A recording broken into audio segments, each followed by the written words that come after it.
WICR Iona College Radio. And welcome back here, Sassy Sacks, Kayla Kozak in the morning. And Kayla, you know I'm a sports guy, so we have to get into some sports. Now, you got an update yesterday on your phone. Give me this news and watch my reaction. JPP just keeps losing fingers. What? Give me the details. I'm looking for the article before I start going off. But JPP, this guy's gonna have more initials in his name than fingers by the end of the season. JPP. How long did you think of that one? About 30 seconds. But what? I got the update yesterday. Okay, so for everybody who doesn't know, JPP, Jason Pierre-Paul, Jason, right? I just call him Jason. Yeah, JPP. yeah. I forget real names. Yeah, Jason Pierre-Paul, Jason Giants Pierre-Paul, defensive lineman. Yes. Was entertaining himself with some fireworks around the 4th of July, and he didn't do it properly. First of all, if you know your hands are that valuable, why would you even do something that could possibly damage them? That's my thought, number one. Well, no, first, before that, who thinks it's a good idea to just take a firecracker? You're holding fire in your hand. Let a professional do it. That's one. And I don't care if you're a $1 million athlete that you need your hands, or if you're some Joe Schmo on the street who doesn't have anything to use his hands for. Why would you hold a lit firecracker? True. But anyway, go on. But they are $1 million hands that he damaged. So he blew off a finger. And first of all, the police department was going to charge him for illegal possession of fireworks, which aggravated me. Yeah, he was dumb, but I think he received his punishment by losing a finger. There are people who aren't punished at all for fireworks, and you were going to punish JPP just because he was famous, while there were probably 5 other homes surrounding him that were blowing up fireworks. Well, I think that it's because the police know exactly who was using it. Right, but I just feel like they wouldn't have done that to anybody else. You're right. Yeah, that's a good point. I mean, when they come to your house and they say you have to stop fireworks, they just say you have to stop the fireworks and maybe confiscate them. They don't press charges for it. Okay, yeah, that's a good point. I was thinking maybe more they go with the model example that, hey, we busted JPP. You know, we're not afraid to bust people with big names. You could be next. Right. You know? Well, it shouldn't be the big names. It should be. Oh no! It should be equal. I'm not. Yeah, no, I just. Yeah. That I don't like. So, moving forward, that was just my rant. So he blows off this finger, and then I get an update yesterday that he lost a portion of his thumb now. What is this guy doing? I don't know if it was just like still a repercussion of the fire. I'm sure it was. I'm sure there was like an infection or something of some sort causing a portion of the finger to be removed. However, this is the thing. There are many talented people that don't have 10 digits and baseball has proven that to be true. There's pitchers without arms or without hands, and it works. They do it. But when you train yourself to be used to having 10 fingers, it's going to be a lot different when you're being a defensive, when you're in defense.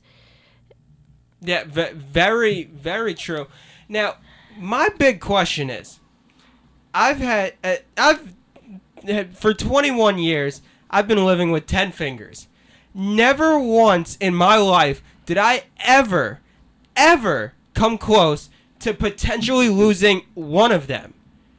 JPP, in the span of 3 months, lost a finger, had another one amputated, What is this guy doing? Well, I still think the thumb thing, like the quarter of the thumb, has to do with the firework situation. I think just they maybe tried to save it, and it just is like it was a dead nerve, maybe, Right. and it would have actually done more damage to his football career.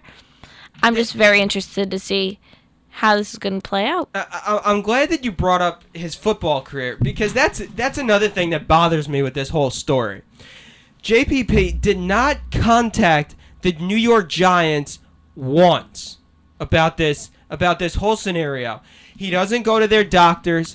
He doesn't even tell them that this happened. They find out from like media reports and everything.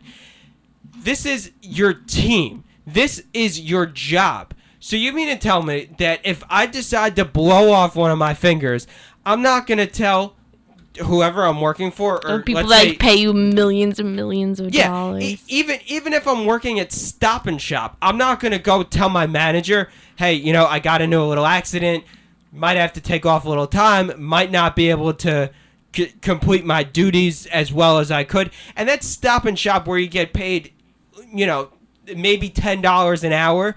He's a millionaire. Mm-hmm. And the Giants and all professional sports teams have resources that the average person doesn't have. They have some of the best doctors, some of the best physical training people and rehab and everything, and he doesn't use them as a resource. He doesn't tell his employer that, hey, look, this is what happened. Be upfront about it. Right. I found the article. Okay. From ESPN. All right, so it's reputable. Yeah, but Jason Pierre-Paul had a repair procedure performed on his right middle finger 3 days before the New York Giants examined his hand last week.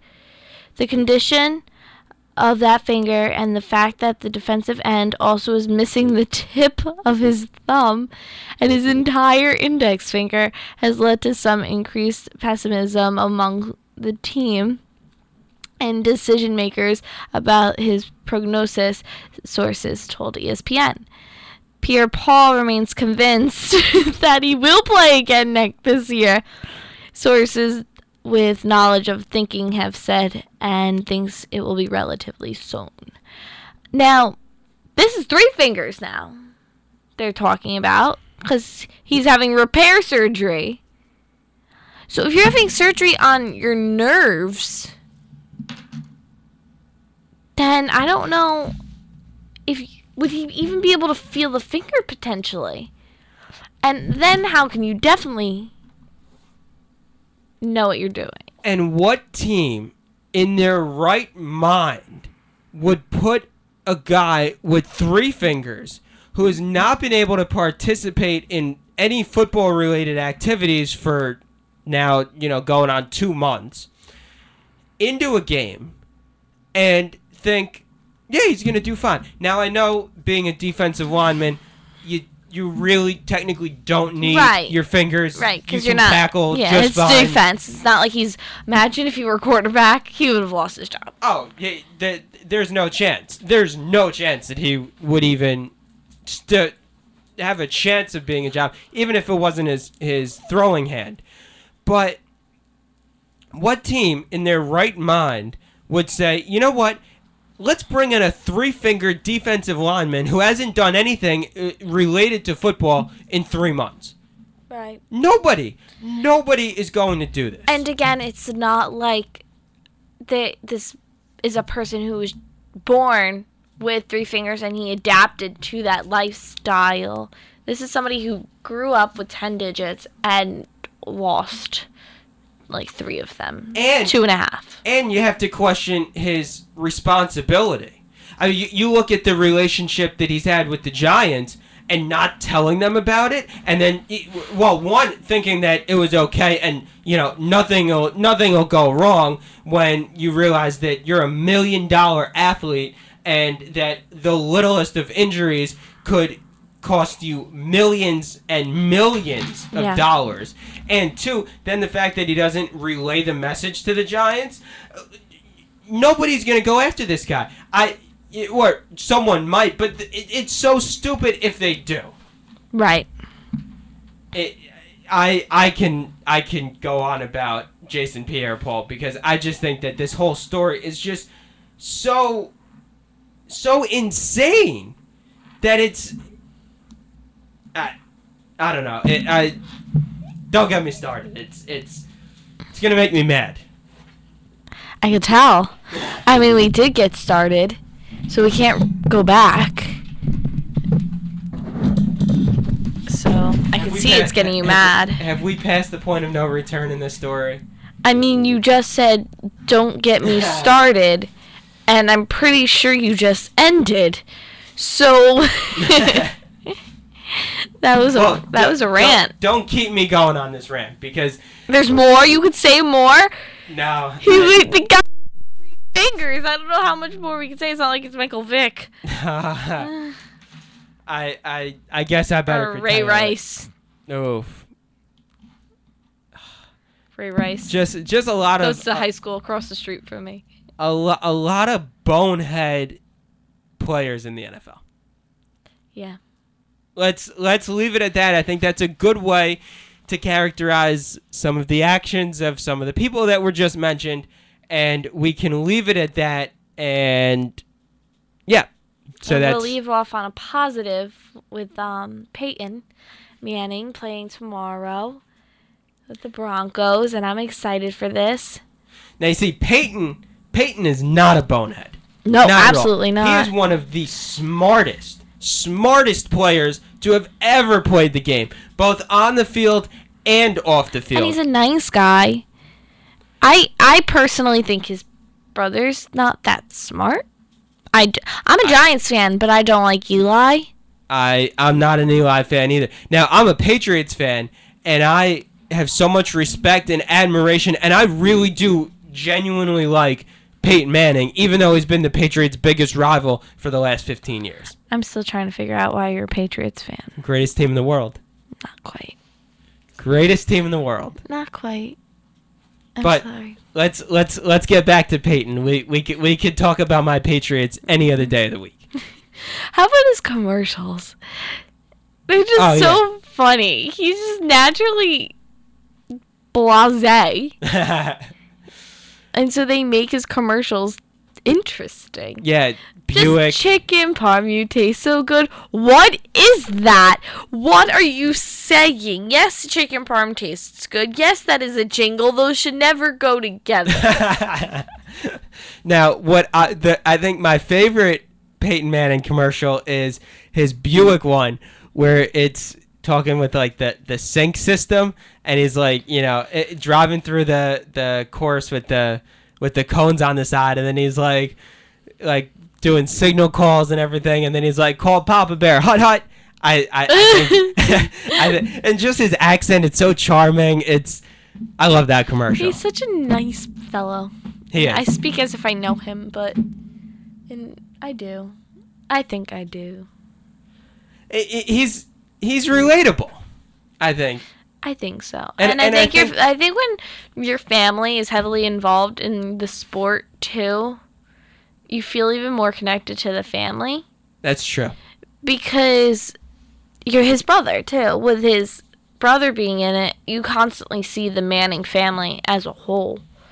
And the forgotten brother that they have. Forgotten brother. And so they have this, and I think it allows people to feel connected. Like, again, I'm a Giants fan. Peyton Manning's not on the Giants. Peyton Manning was never on the Giants ever. Never even been in the same conference as the Giants. But when he plays, I was a Colts fan. Like, when he played. Or I'm cheering for the Broncos tomorrow. Like, there's just that passion for the player. Yeah. Rather than the entire team. Like, I don't identify as a Broncos fan, or I didn't identify as a Colts fan. I just wanted Peyton. You're a Peyton Manning fan. I wanted Peyton.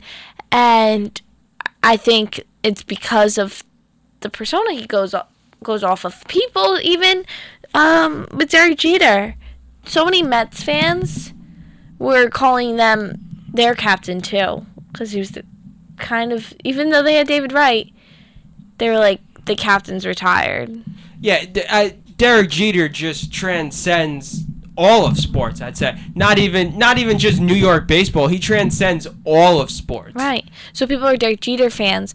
And again, it has a heavy presence with the family. His family was very supportive, and they held a huge presence. Yeah, his parents, it seemed like were at every single game of his. And when you're talking about baseball, you're talking 162 games a season plus postseason for 20 years. I mean, that adds up a lot. I'm sure they didn't have to pay much. Oh, well, when you're the family of Derek Jeter, I'm sure you don't have to pay much for anything anywhere. But still, just the fact that the family was so present in Derek Jeter's career, and same with the Mannings, that it makes you really relate to both the player and the family so much more. It just reminds you of your parents sitting on the sidelines. It's not like these concerts or these performers where, one, you don't see every concert because it's not aired. You had to buy your tickets to see it alone, and you don't see the parents sitting at every single concert. So it doesn't make it relatable to these celebrities. But sports is completely different because it's something a lot of people share that bond in, and it's the connection from the Little League team that a Little Leaguer could have the same connection to someone like Derek Jeter just by having their mother or father sitting right there. I think it's so cool. It is. It's so awesome that, you know, the parents and the society that we live in values family, and when you see it transcend even for, you know, these big time celebrities that are all over the tabloids and they make millions of dollars and they drive around in the fanciest cars, have the nicest clothing, when you see that they're able to share something with their family that you know that you shared or are sharing or whatever with your family, it's like, hey, you know, they're just like us, we're just like them, and that's one of the great things about it. Yeah. Oh, Derek and Peyton. Well, you can't get a much of a better duo than those. I love Tim Tebow. Where did Tim Tebow come from? Football. NFL, it's Tim Tebow. Tim Tebow. At Florida, my God, I loved him. He was like my favorite player. It's not even him as a player. It's just him as a person. Oh, yeah. He's a great person. I have a poster up of him in my room. I'm not going to lie. I want to get a black and white poster of Jeter for my room because we have a lot of black and white posters in my room. And then I need to get a black and white poster of Tebow. And then I want to get one of Sinatra. What a dynamic. Now that just sounds like an all-star team. Yeah. Like a Hall of Fame all-star team. I feel like you just put all those people together and you get Kayla. Wow. I'm not saying the talent. I'm just saying the love that I have for all of them. That's great. I think we need to go out on that. Kayla is Derek Jeter, Frank Sinatra, Tim Tebow rolled into one. And again, not the skills, not the talent, just the love. That's beautiful. That is beautiful. Well, that's how we have to wrap this up. Sassy Sacks, Kayla Kozak, the blend of Tim Tebow, Frank Sinatra, and Derek Jeter. We'll see you next time. Well, I agree. The 1916 win propelled